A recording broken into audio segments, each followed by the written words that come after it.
देखिए, जो आज सुबह में यूएस ने ईरान के 3 या 4 न्यूक्लियर साइट्स पर जो अटैक किया है वो इंटरनेशनल लॉ का वायलेशन है, यूनाइटेड नेशन चार्टर का वायलेशन है, एनपीटी का वायलेशन है और ख़ुद यूनाइटेड स्टेट्स का जो संविधान है, आइन है, कॉन्स्टिट्यूशन है, उसका वायलेशन है। क्योंकि उनका संविधान आइन ये कहता है कि बग़ैर उनके कांग्रेशनल परमिशन के कोई उनका मुल्क, उनका देश जंग नहीं कर सकता।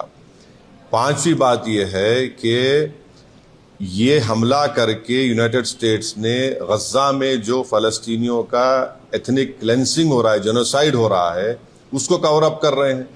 और इजराइल जिसके पास 700-800 न्यूक्लियर वॉरहेड है, जो एनपीटी को साइन नहीं किया, जो आईएईए के इंस्पेक्टर्स को अलाउ नहीं करता, उस पर कोई बात ही नहीं कर रहा है।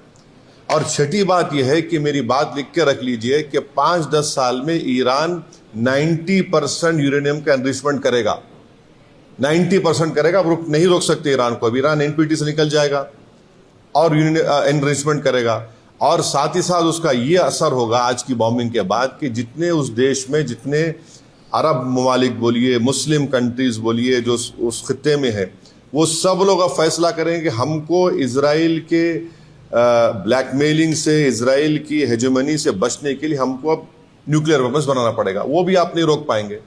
और अमेरिका के इंटेलिजेंस ने खुद कह दिया कि अब ईरान के पास कुछ नहीं है। तुलसी गबार्ड का स्टेटमेंट है। और सबसे, अगर ये खित्ता, ये एरिया, अगर इसमें जंग शुरू हो जाएगी तो एक बात आपको समझने की जरूरत है कि 60 लाख से ज्यादा भारत के नागरिक वहां रहते हैं। हमारे इंडियन कंपनीज का इन्वेस्टमेंट है वहां पर।